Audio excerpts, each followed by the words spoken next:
Okay. Um.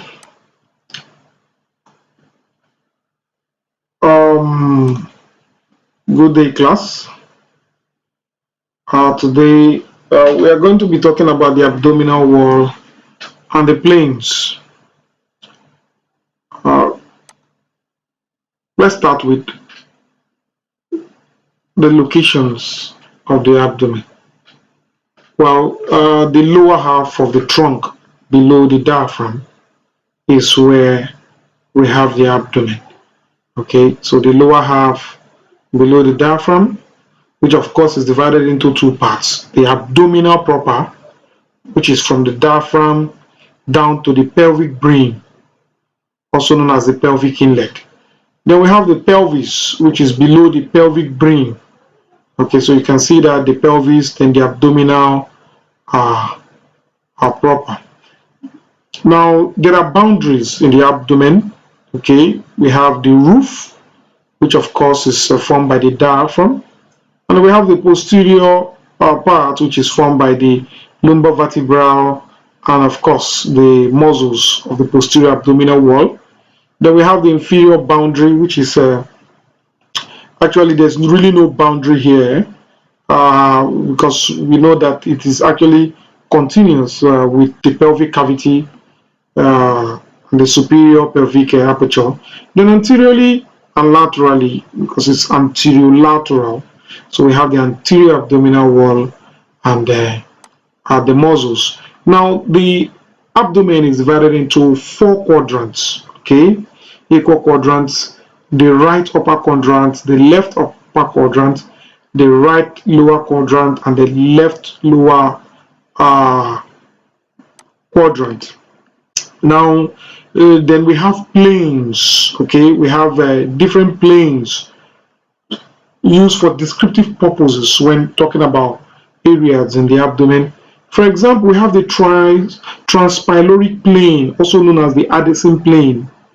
Okay, so that one cuts across the tip of the ninth costal cartilage, the pylorus of the stomach, the L1 vertebra level. So the transpyloric plane, we have it cuts across the tip of the ninth vertebra, cuts across the tip of the ninth costal cartilage. Sorry about that. The pylorus of the stomach, that's a particular aspect of the stomach, the L1 vertebra, and of course, yes, the L1 vertebra. Then we have the subcostal plane. The subcostal plane passes at the tip of the 10th costal cartilage, and of course the L3. Then we have the transtubercular plane. The transtubercular plane, from the name, is just moving from the tubercle of the iliac crest. Okay, also cuts across the L4, the L5 vertebral level. Then we have the interspinous plane. Now, in the interspinous is just from the spine. Okay, so from the spine, anterior superior iliac spine, down to the other side. Okay, the anterior superior iliac spine. That of course also from that angle is the promontory of the sacrum. Okay, now of course there's also a vertical plane called the mid-clavicular line. This one is actually from, okay, this image is not showing the mid-clavicular line. It's just a midpoint of clavicle, midpoint of inguinal ligament. So it comes across from the mid part of the clavicle down to the mid point of the inguinal ligament. What is inguinal ligament? Well, we'll come across that when as we move. Now, what are the structures found at the level of the transpyloric plane? There is a lot of structures found at the level of the transpyloric plane. Remember that I said that the transpyloric plane, okay, cuts across from the tip of the ninth costal cartilage, the pylorus of the stomach, the L1 vertebra. So we now ask, what are the structures that crosses the crossed by the transpyloric plane? Well, I already mentioned the L1 vertebra.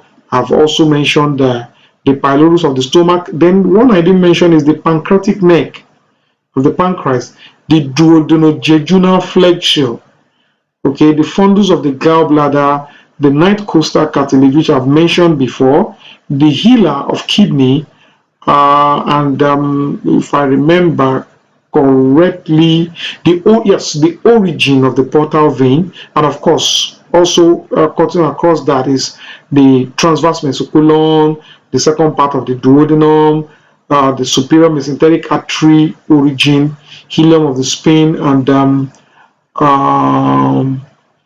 um, yes, that's about that I can remember. Okay, so what are the general landmarks around the abdomen? These are the general landmarks. You can see the tip of the ninth costal cartilage. Okay, remember our transpyloric, then the costal margin, the umbilicus here, of course, the linea alba, that line that goes in between, then the linea transversalis, and of course, we have the linea gravidarum, okay, which also forms stretch marks, otherwise known as the white lines of pregnancy. Okay, so now the McBurney's point, okay, which is actually a very important area. The McBurney's point refers to it's actually the point about 3.8 to 5.1 centimeter from the navel. So if you're moving from here, it's just a line. Okay, if you're moving from here down to the anterior superior iliac spine from the navel, so it is 3.8 to 5 centimeter from the navel to the right anterior superior iliac spine, where the appendix is located within the abdomen. So you see that the appendix is located within this area. You can see this line here from the umbilicus down to anterior superior iliac spine. This is the inguinal ligament that I was talking about. So at this point, we call this the McBurney's point. The McBurney's point means that it is from the 3.8 to 5 centimeter from the navel. So if I measure from 3.8 to 5 centimeter from the navel down to the anterior superior iliac spine, I'll be coming across the McBurney's which is actually a very important aspect, especially when you're diagnosing for appendicitis. Okay, you know, the pain is mostly felt around the umbilicus. Okay, and that is because of course the pain fibers from the appendix enters the spinal cord at this level, so the brain just misinterprets it to think that it's actually coming from the navel. So actually it has a lot of significance. So let's look at the division of the abdomen into 9 regions. Remember I said the abdomen can be divided into 4 regions, which we mentioned: the upper right quadrant, the lower right, and all that. Now you can also divide the abdomen into 9 different regions, okay, by 2 horizontal and 2 vertical line. Okay, from here, vertical and 2 horizontal. And one of them, of course, is the transpyloric plane, and the other one is the transtubercular plane. Okay, so let's see. Okay, let's look at this now. This region, okay, there are structures that correspond to this area. For example, if you look at the right hypochondric region, okay, now around there you can find the kidney, the gallbladder, the large intestine, and the rest of them. So let's look at the layers of the anterior abdominal wall. Okay, the layers of the anterior abdominal wall. We have different layers. So first of all, we'll come across the skin. Then, of course, you come across the superficial fascia. Come across the superficial fascia. Then later you come across the external oblique muscle. The external oblique muscle, you can see that. So we have the skin, the of course the superficial fascia, the external oblique muscle, the internal oblique muscle, the transversus abdominis muscle and the fascia transversalis, okay, or what we call the uh, transversalis fascia, which is of course between um, the peritoneum and the transverse abdominal muscle. And of course, we also have the extraperitoneal tissue and the parietal layer of the peritoneum also. Now, you can see this is another imaging depicting the external oblique muscle, the internal oblique muscle, the anterior cutaneous branch of the subcostal, and of course the serratus anterior muscle. Then by this side we have the latissimus uh, abducsi muscle. Now, if you look at this again, this is also an image to show this. You can see the fatty layer, the membranous layers, and of course the different muscles in the abdomen. Okay, and then you see the aponeurosis, which they go forward uh, to form an aponeurosis, then go ahead covering the muscle here, the rectus abdominis muscle. Then there are features of the skin, okay, around the abdomen. There are features of the skin. We have the Langer's line, the vertical incision. Okay, then there, of course, when creating an incision in the abdomen, some of this rule has to be followed. For example, the skin of the anterior abdominal wall is thinner and more sensitive than the skin of the posterior abdominal wall. So the cleavage line, which is also known as the Langerhans lines in the anterior abdominal wall, run horizontally. Okay, so this is an important note to have. Okay, so in the multiparous women, now the lower part of the anterior abdominal wall presents a number of what we call irregular white lines. We call the linear gravidarum. Okay, or the striae. You can see that I've mentioned this when I started, of course, and of course it's due to degenerative fibrosis of subcutaneous fats. Okay, then the embryological significance of the umbilicus.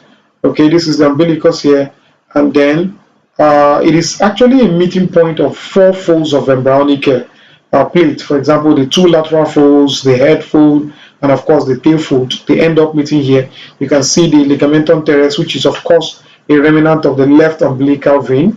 You can see the umbilical, the medial umbilical ligament, which is of course the remnant of the umbilical artery. Then we have the medial umbilical ligament, a remnant of the allantois, and of course you can see that. So the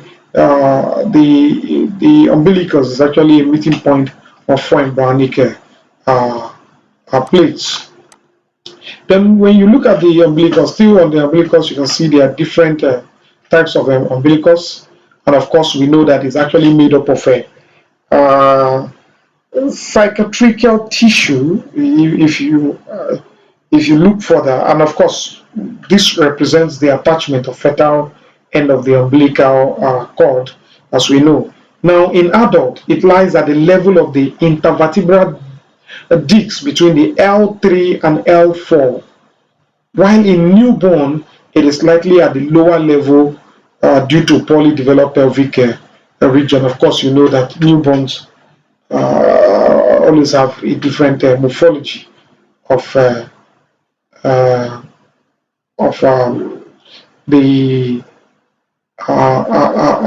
the umbilicus. Now, in old age, it comes down to the lower level due to, of course, reduction or diminished tone of abdominal muscle. So it do come down.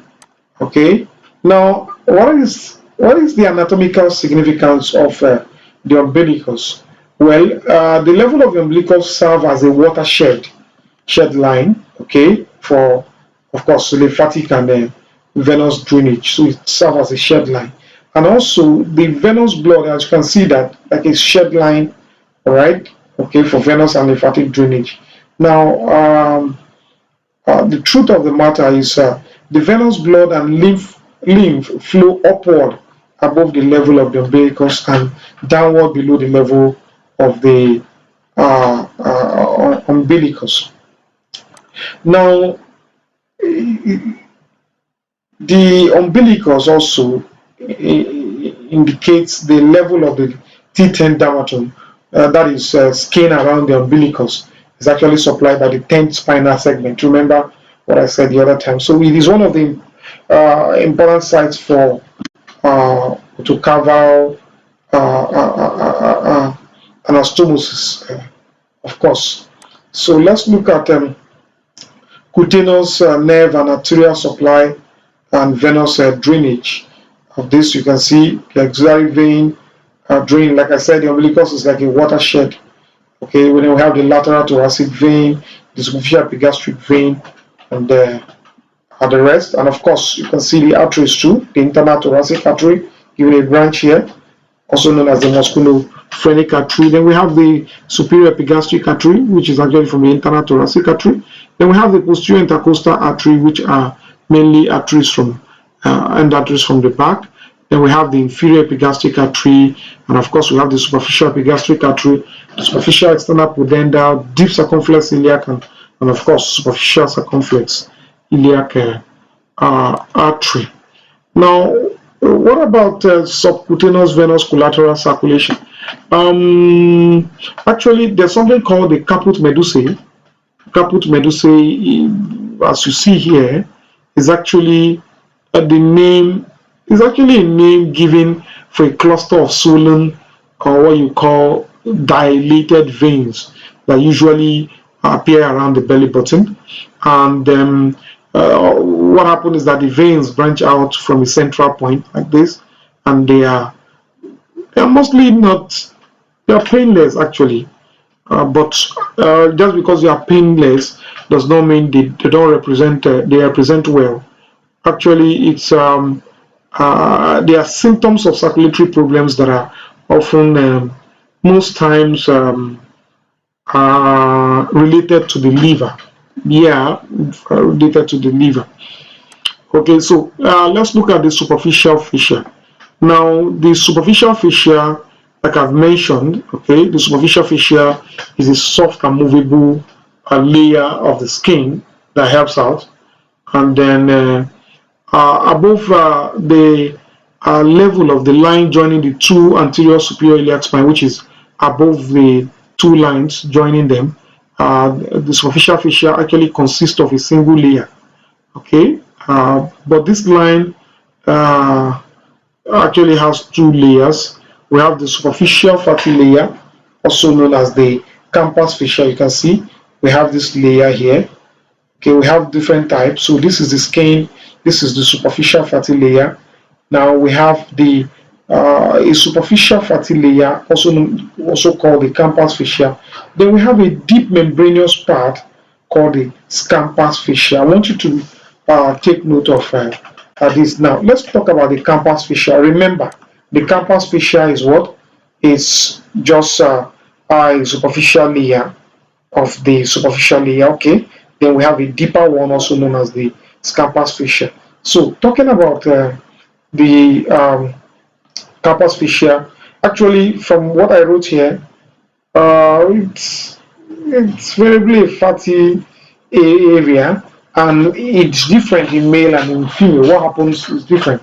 For example, in male it is continuous inferiorly with the dartos layer of the scrotum and the outer layer of the penis and spermatic cord. Okay, and but if we are talking about in females, actually, in females, instead, it is actually continuous with the superficial fissure covering the labia majora. Okay, and actually, approximation of campus fissure at the closure of the abdominal incision during cesarean delivery actually does something to prevent wound problem, or what they call wound disruption. Okay, so this is actually a very important information. Then talking about the campus fissure, is actually the deeper membranous layer that is made up of elastic type of fibrous tissue, Well, it remains connected, though not very strongly, to the deep fascia that actually covers the aponeurosis. So it's actually an important aspect. Well, if you look at this, you can see different incision. Now, the strength of the scapus fascia can actually stabilize sutures, uh, placed when closing incision of the abdominal wall. So these are important knowledge. These are important knowledge. Then for scapus fascia, they actually attach firmly to the linea alba, okay, which is the linea alba, a line in the middle. So they are actually attached very, very well, very well, and of course not only to the linear, but they also attach to the pubic symphysis to form what we call the form ligament of the penis, of the clitoris. Actually, in male, what happened to scapus fascia is that it joins the campus fascia and continues into the scrotum as a single smooth muscle containing a layer known as what we call the dartos muscle, and this is also an important aspect. So this is an image showing the upper thigh, showing that the scampus fascia is actually attached to the fascial lata, just below and parallel to the inguinal ligament. Okay, so that's about that. Then there's something called the Holdings line. Okay, Holdings line is just the furrow of the skin of the groin caused by flexion of the thigh. So when you flex your thigh, there's a furrow on the skin of the groin. This is actually known as the Holdings line. Actually, uh, how it was formed was that it's actually formed by it's formed when the deep fascia of the thigh and the membranous layer of the superficial fascia of the thigh actually join together. So, and the attachment to the fascial lata, it's actually an important aspect to look at. Now, there are different muscles of the anterior abdominal wall. Uh, we know that the external oblique muscle, I've already mentioned that, internal oblique muscle, transversus abdominis muscle. Now, these three muscles that I've mentioned, they are actually laterally located, but on both sides of the midline, we have the linea alba, and of course, we have the rectus abdominis muscle. Then, of course, inferiorly, we have what we call the pyramidalis muscle, okay, which is not usually prominent. Then we have the external oblique muscle. Actually, it's the superficial muscle. That's the external oblique, the superficial muscle, and it's attached, if I can remember correctly, attaches from the fifth to the 11th rib. Actually, um, so let's look at the inguinal ligament. Remember, I said I was going to talk about the inguinal ligament the other time. It's actually a ligament from the anterior superior iliac spine to the pubic symphysis. So this right here is the inguinal ligament. Now, part of the aponeurosis of the external oblique muscle actually forms the lacunar ligament, which of course is reflected backward and laterally. Then we have the pectineal ligament. All these are actually derivations of the inguinal ligament. Then, of course, we have the superficial inguinal ring, which will be having the lateral crus, the medial crus, and the intercrural fibers. It's just this. This is the superficial, or called the subcutaneous inguinal ring, to show you that a lot has been done. Then we have the internal oblique muscle. This is also an aspect that is actually very interesting. What happens to the internal oblique muscle? Okay, so um, then we have the transversus abdominis muscle. Okay, this muscle right here. Okay, it actually sometimes it's absent, or sometimes it actually fuses with the internal abdominal oblique and may actually have a part that is opened called the actually I can't remember the name, but it's actually filled with the fascia. So of course we also have the transversalis fascia. The transversalis fascia is just located posterior to the transverse abdominis muscle in the deep inguinal ring. So these are important information. Then we have the rectus sheath, just like we have said. If These images helps a lot in learning anatomy very easily.